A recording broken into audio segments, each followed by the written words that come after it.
কে গড়েছেন আকাশ মাটি অবাক প্রকৃতি, কে দিয়েছেন ঘুমন্ত রাত মিষ্টি প্রভাতী।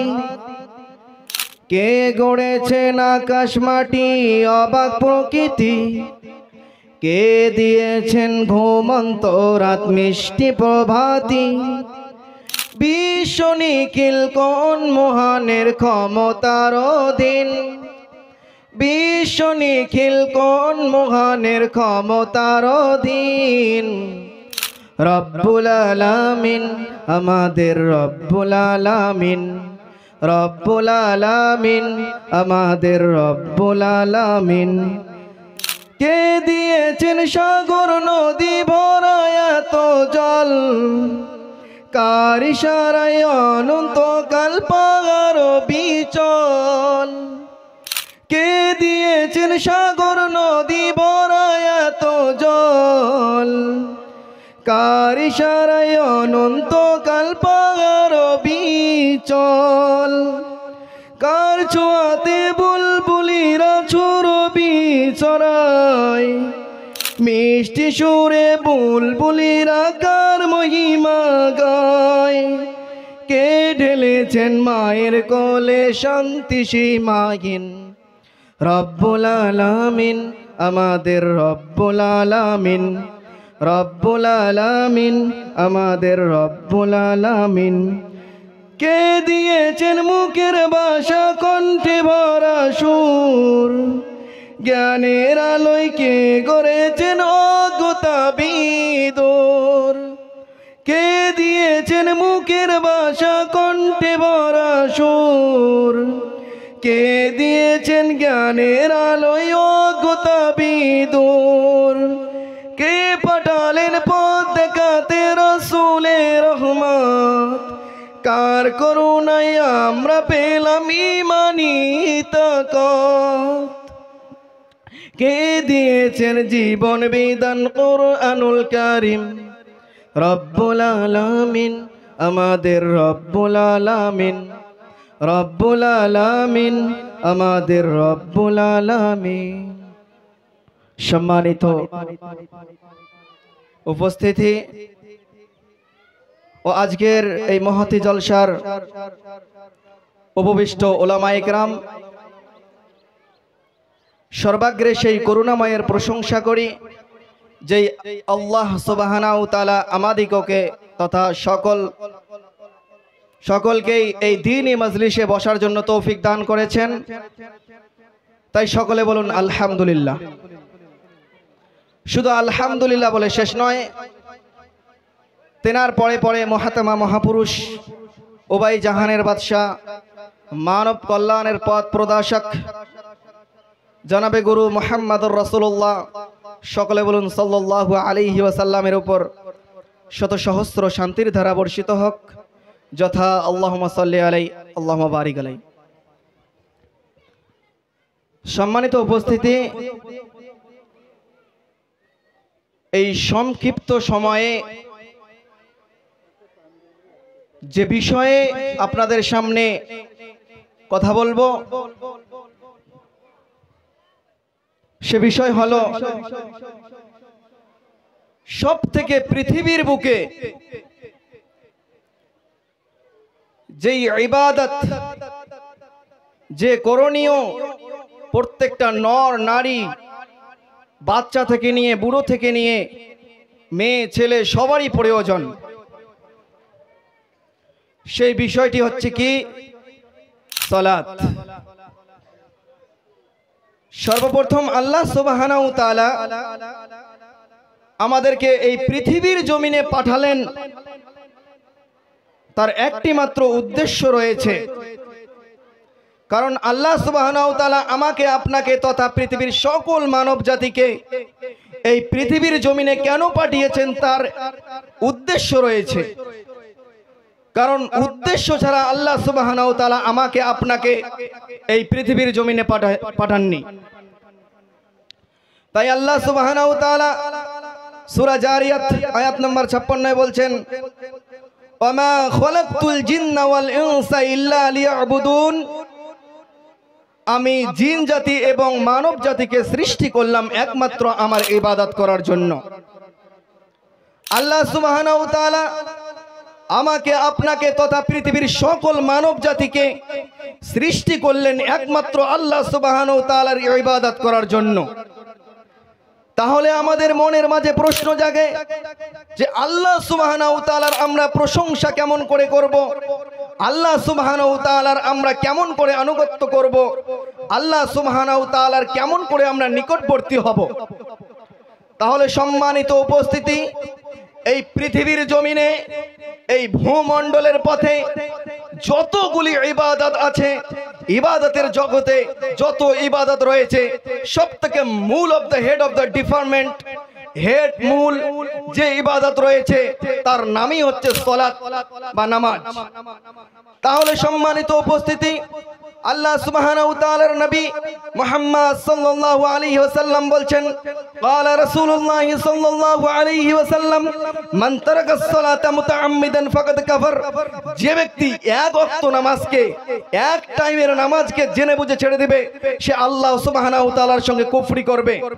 তাহলে সম্মানিত উপস্থিতি, তাহলে ভেবে দেখুন, তাহলে নিজের মনকে পরীক্ষা করে দেখুন, নিজের মনকে জিজ্ঞাসা করে দেখুন, আপনি দিন রাত 24 ঘন্টা, আপনি আপনার বয়সকে জিজ্ঞাসা করে দেখুন, আপনার বয়স 40 বছর হয়ে গেছে, আপনার বয়স 35 বছর হয়ে গেছে, আপনি আজ পর্যন্ত ফজরের সালাত আদায় করেননি, তাহলে আপনি কেমন করে জান্নাতে লাভবান করতে পারবেন বলেন? অন্যত্র আল্লাহ সুবহানাহু ওয়া তাআলার নবী মুহাম্মদ সাল্লাল্লাহু আলাইহি সাল্লাম বলেন, যখন জাহান্নামীরা জাহান্নামে যাবে তখন তাদেরকে বলা হবে, তোমরা কেন জাহান্নামে আসলে? তখন আল্লাহ সুবহানাহু ওয়া তাআলা বলবেন, জাহান্নামীদেরকে যখন জিজ্ঞাসা করা হবে, তোমরা জাহান্নামে কেন? মা সালাকাকুম ফি সাকার, তোমরা সাকার নামক জাহান্নামে কেন আসছো?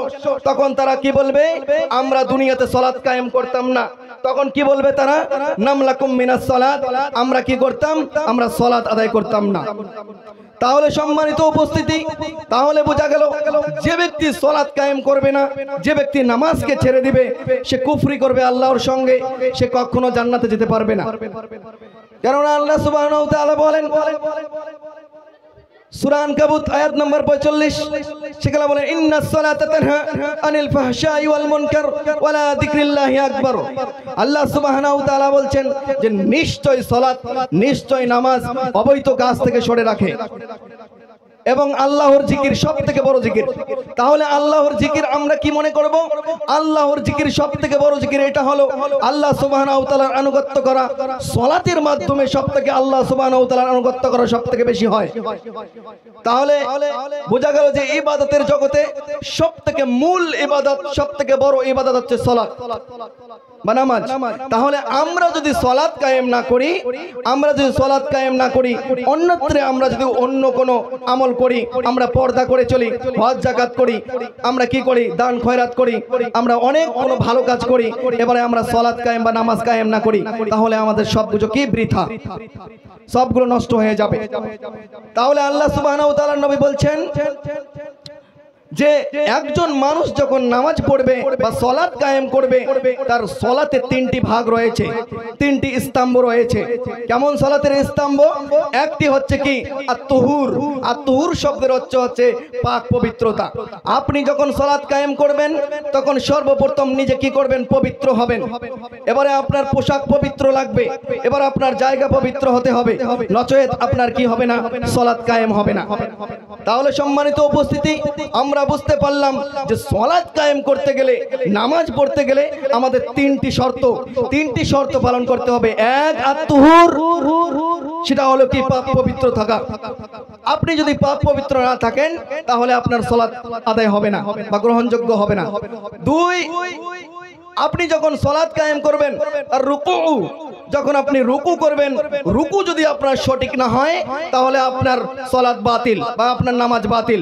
তাহলে আমরা বুঝতে পারলাম যদি আমরা সালাত কায়েম করতে চাই, সর্বপ্রথম আত-তুহুর, আমাদেরকে পবিত্র হতে হবে, তারপরে আর রুকু, তারপরে আপনাদের রুকুকে সঠিকভাবে করতে হবে, আর সুজুদ, তারপরে কি? আপনার সিজদা। সিজদা রয়েছে, আমরা যদি সিজদা সঠিকভাবে না দেই আমরা যদি সঠিকভাবে আমরা সিজদাকে পালন না করি, কারণ আল্লাহ সুবহানাহু ওয়া তাআলার নবী মুহাম্মদ সাল্লাল্লাহু আলাইহি সাল্লাম বলছেন, বান্দা সবথেকে বেশি, বান্দা বান্দি সবথেকে বেশি আল্লাহ সুবহানাহু ওয়া তাআলার নিকটবর্তী হয় যখন একটা বান্দা বান্দি যখন সিজদায় লুটিয়ে পড়ে। যখন একজন মানুষ, যখন একজন মহিলা, যখন একজন পুরুষ সিজদায় তখন লুটিয়ে পড়ে, তখন আল্লাহ সুবহানাহু ওয়া তাআলার নিকটবর্তী হয়ে যায়, একদম কাছে হয়ে যায়। তাহলে বোঝা গেল যদি কেউ সিজদা দেয়, সেই সিজদার মাধ্যমে আল্লাহ সুবহানাহু ওয়া তাআলার আনুগত্য লাভ করতে পারে, নৈকট্য লাভ করতে পারে। তাহলে সম্মানিত উপস্থিতি, আমরা বুঝতে পারলাম এই তিনটা জিনিস যদি আমরা মেনে না চলি, তাহলে আমাদের সালাত কায়েম হবে না বা আমাদের সালাত গ্রহণযোগ্য হবে না। এক নম্বর কি, ভালো করে শুনে রাখুন, আত-তুহুর। এক নম্বর হচ্ছে পাক পবিত্রতা। দুই নম্বর কি, আর রুকু, সেটা হলো রুকু। তিন নম্বর কি, as-সুজুদ। তিন নম্বরটা হচ্ছে সিজদা। তাহলে আমরা এই তিনটি কারণ, এই তিনটি বিষয় যদি আমরা মেনে না চলি সালাতের মাধ্যমে, তাহলে আমরা কি করতে পারবো না, আমরা নিজেকে, নিজের সালাতকে গুছিয়ে নিতে পারবো না। অন্যত্র আল্লাহ সুবহানাহু ওয়া তাআলা বলেন, আমরা যখন কাল কিয়ামতের মাঠে যখন আমরা চলে যাব, তখন কি হয়ে যাবে, আমাদের সকল মুখমণ্ডলের মধ্যে কি হবে, মোহর লাগিয়ে দেওয়া হবে, মোহর লাগিয়ে দেওয়া হবে। আমাদেরকে জিজ্ঞাসা করা হবে যে এই টাইমটা তুমি কি করেছিলে, এই সময়টা তুমি কোথায় ব্যয় করেছিলে, এই সময়টা যে তোমাকে দেওয়া হয়েছে, তোমাকে 10 থেকে নিয়ে 35 পর্যন্ত এই সময়টুকু দিয়েছি, যৌবনকালের যে সময়টুকু দেওয়া হয়েছে, এই সময়টুকু তুমি কোন কাজে ব্যয় করেছো। তখন আমি আপনি কি হয়ে যাব, তখন আমি আপনি তখন নাকাম হয়ে যাব। সেখানে আমরা কি করতে পারবো না, আমরা কোনো জবাবদাহি করতে পারবো না। তাহলে সম্মানিত উপস্থিতি, আমরা যারা এই মজলিসে এসেছি, সব থেকে আমাদের একটা করণীয় কি, একটা করণীয় আমাদেরকে সালাত কায়েম করা। যদি আমরা সালাত কায়েম করি, তাহলে প্রত্যেকটা কাজ, প্রত্যেকটা নিয়ম, প্রত্যেকটা বিধিবিধান, প্রত্যেকটা সময়, প্রত্যেকটা নিয়ম আমরা মেনে চলতে পারবো। আমরা যদি সালাত কায়েম করতে না পারি, তাহলে কোনো কাজে আমার আসবে না, কোনো আমল আমাদের কাজে আসবে না। আপনি সালাত কায়েম করেন না, আপনি হজ যাকাত করেন। আপনি সালাত কায়েম করেন না, আপনি পর্দা করেন। আপনি সালাত কায়েম করেন না, আপনি ফকির মিসকিনকে দেন। আপনি সালাত কায়েম করেন না, আপনি কি করেন, জুমার নামাজ পড়েন। আপনি সালাত কায়েম করেন না, আপনি কি করেন, ঈদের সালাত আদায় করেন। তাহলে আপনার এগুলো সবগুলো বেকার হয়ে যাবে, নাকাম হয়ে যাবে, আল্লাহর কাছে কোনো গ্রহণযোগ্য হবে না। তাহলে সম্মানিত উপস্থিতি, যেহেতু সময় খুব সংকীর্ণ, আমার হাতে ধরিয়ে দেওয়া হয়েছে সময়ের শেষ প্রান্তে, তাহলে পরিশেষে আল্লাহ সুবহানাহু ওয়া তাআলার কাছে দরখাস্ত করি, আল্লাহ সুবহানাহু ওয়া তাআলার কাছে দোয়া করি, হে আল্লাহ, এই মজলিসে যতগুলো মা বোন, যতগুলো ভাই বাবা যে আসছেন, সকলের মনের কামনা পূরণ করে দাও, আমিন।